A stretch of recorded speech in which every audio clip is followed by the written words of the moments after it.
sont conduits par l'Esprit de Dieu sont fils de Dieu. Amen. J'aimerais dire au peuple de Dieu que la solution, c'est l'Esprit de Dieu. C'est par son Esprit qu'on sera là où Dieu veut qu'on soit. C'est lui qui nous guide et c'est lui qui nous donne la capacité d'entrer dans ses plans. Dieu désire passer par chacun de nous pour faire sa volonté, établir son règne, sa volonté est que nul ne périsse et parvienne à la repentance. Et il veut faire ça à travers toi. Acceptons notre identité en tant que fils et laissons-nous conduire par l'Esprit. On nous l'a prêché durant cette conférence. Allons en profondeur dans l'Esprit. Connais une nouvelle dimension de communion avec l'Esprit, de dépendance à l'Esprit de Dieu, de sensibilité à l'Esprit. Peut-être tu es ici et tu n'as pas encore reçu le Saint-Esprit. Tu n'as pas encore reçu Jésus dans ton cœur. La Bible dit dans Romains 8, verset 9, si quelqu'un n'a pas l'Esprit de Christ, il ne lui appartient pas. Amen. Dieu désire habiter en toi. Il désire avoir une relation intime avec toi. Jésus n'est pas une religion, c'est une relation. Et dans une relation, il y a toujours quelqu'un qui fait le premier pas. Et dans notre cas, c'est Dieu qui a fait le premier pas pour nous. En mourant pour nos péchés à notre place, afin de nous donner la possibilité d'être réconciliés avec lui et être sauvés. Tu peux te réconcilier avec lui. En obéissant à l'évangile dans Acte 38. Repentez-vous et que chacun de vous soit baptisé au nom de Jésus-Christ pour le pardon de vos péchés, que vous recevrez le don du Saint-Esprit. J'aimerais finir avec ce verset, Zacharie 4, verset 6. Alors il reprit et me dit, c'est ici la parole que l'Éternel adresse à Zorobabel. Ce n'est ni par la puissance, ni par la force, mais c'est par mon esprit, dit l'Éternel des armées. Que tout le monde dise, c'est par mon esprit. C'est par mon esprit. Que Dieu nous bénisse. Amen.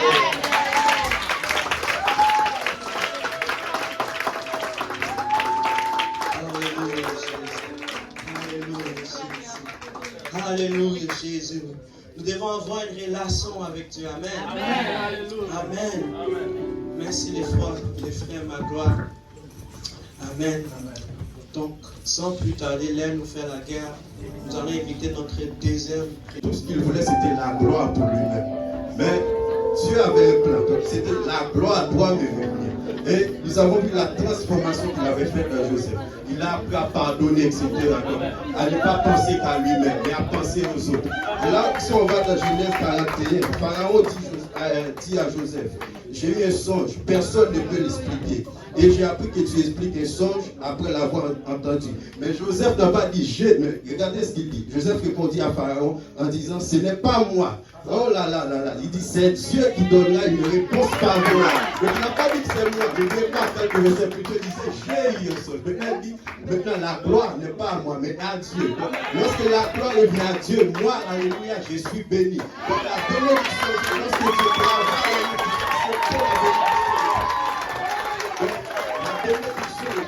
la transformation que nous devons accepter d'aller en profondeur, comme le pasteur l'avait dit hier, d'aller en profondeur, de ne pas rester seulement à demander des miettes, mais vraiment à accepter ce que Dieu a pour nous, afin que sa gloire puisse se manifester en nous.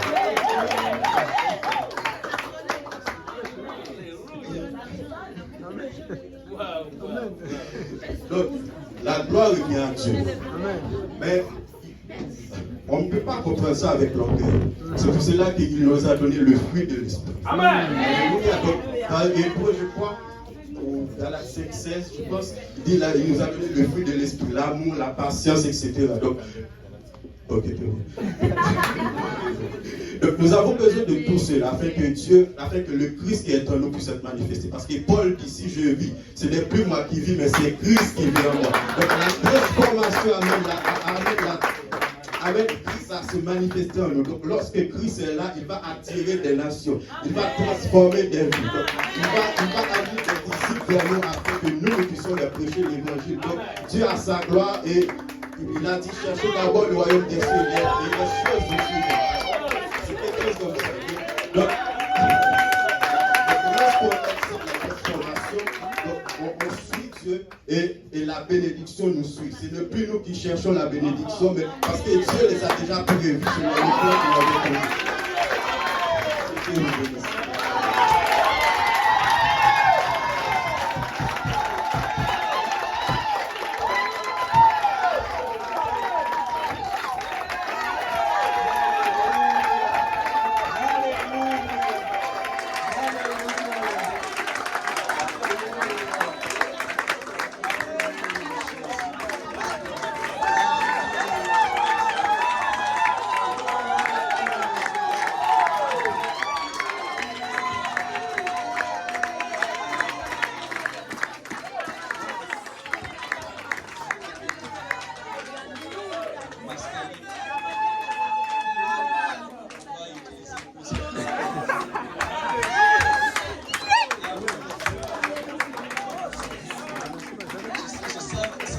je vais être honnête avec vous.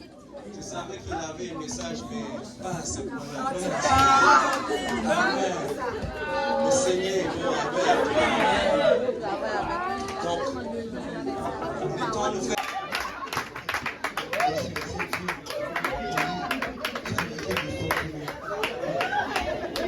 L'un de ces sentiments, c'est l'humilité. Regardez comment Dieu est un Dieu de compassion. Dans Ésaïe 49, verset 15, verset 15 et 16.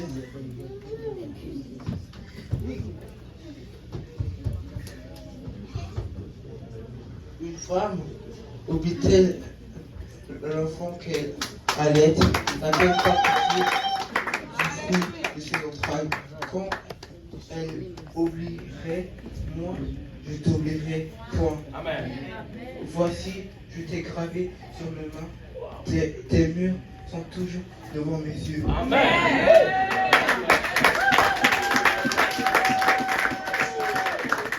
Dans ce passage, j'ai compris que Dieu va pas nous oublier. Au contraire, il ne nous a pas oubliés. Il a même un projet pour nous, comme dans Jérémie 1,5.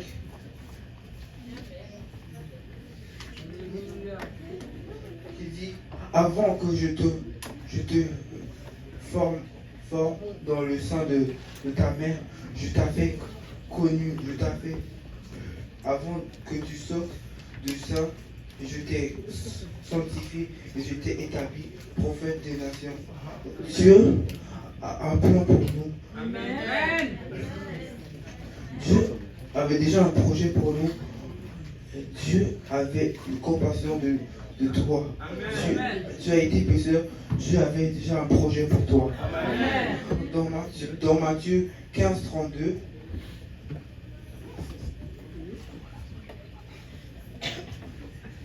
Ça dit: alors Jésus, en ayant appelé ses disciples, leur dit: j'ai pitié de cette multitude, car il y a déjà 3 jours qu'ils ne me quittent point et qu'ils n'ont pas mangé, et je ne veux pas les renvoyer à jeûne, de peur que les forces ne leur manquent.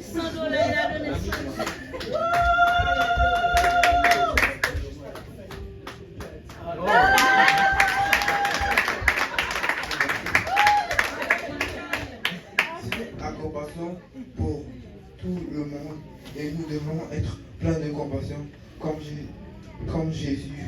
Que le Seigneur vous bénisse.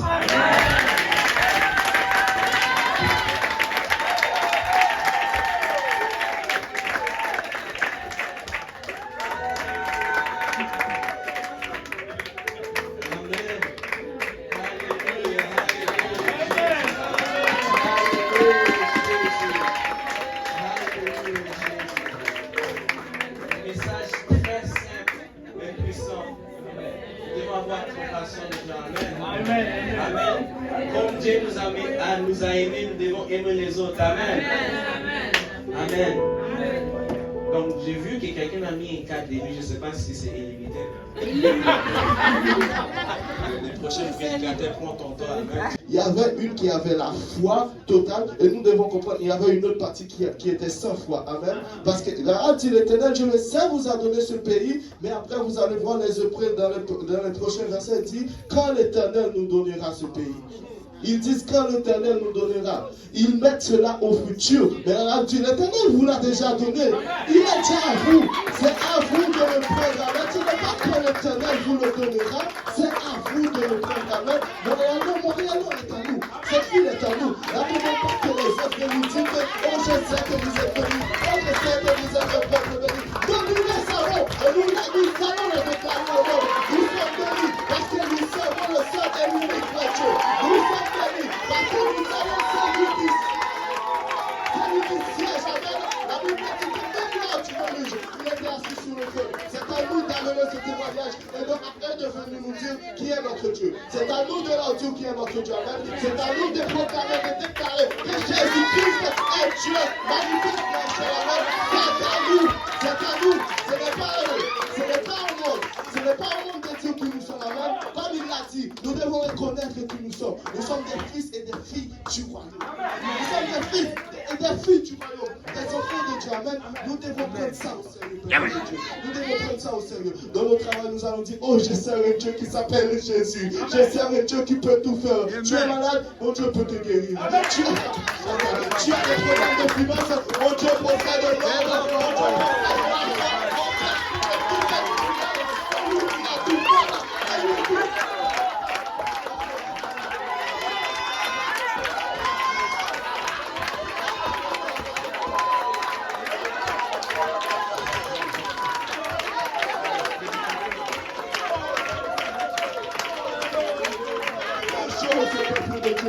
Quelque chose, peuple de Dieu. Il y a la foi de l'arabe. Nous devons être comme des carabamels. Et cette fois-là, nous allons atteindre la promesse de Dieu. Oui, nous allons être comme l'arabe. Mais de même, du même côté, nous n'allons pas attendre que c'est le monde qui dise qui nous sommes. Nous n'allons pas attendre que c'est le monde qui fixe notre destinée. Amen. Que le Seigneur vous bénisse.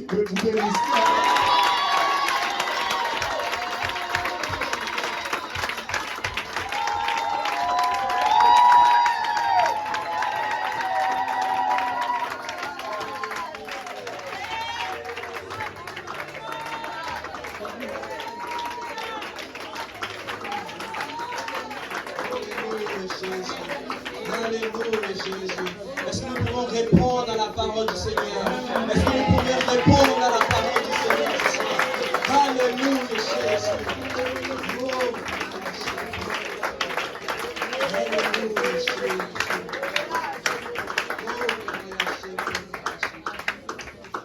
Alléluia, Jésus. Je sais que nous sommes plus loin dans le temps, mais je vais juste demander une chose en particulier. Je vais réinviter tous les quatre prédicateurs ici. Amen.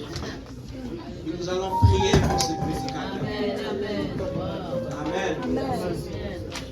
Nous ne pouvons pas imaginer ce que Dieu veut faire dans notre vie. Nous ne pouvons pas imaginer combien ils vont avoir un impact à cette église. Amen. Alléluia, Jésus. Mais une chose qui est sûre, ils ont tous les quatre répondu à la voix du Seigneur. Amen. Alléluia, Jésus. Nous allons dans nos mains. Je vais demander que Pasteur Luc, les frères, Seigneur vient, nous allons prier pour ce prédicateur. Amen. Alléluia, Seigneur Jésus. Alléluia. Oh, le message que chacun de ces prédicateurs ont dit au Seigneur Jésus. Nous demandons grâce au Seigneur Jésus parce qu'ils ont répondu à sa voix au Seigneur Jésus. Nous demandons grâce au Seigneur Jésus pour la parole que tu as mis dans le début au Seigneur Jésus. Mais maintenant, en ce moment, au Seigneur Jésus, je prie que tu touches chacune de nous, Seigneur Jésus. Oh, que tu nous répondes dans le fruit, que l'on ne peut pas souffrir au Seigneur Jésus. Oh, je prie au Seigneur Jésus. Qu'ils obéissent à ta parole, au Seigneur Jésus. Oh, qui répondent au Seigneur Jésus. Oh, que tu as dans les rues, Seigneur Jésus. Je prie au Seigneur Jésus, qui répondent à ton appel, au Seigneur Jésus. Que tu les touches, qui montent dans notre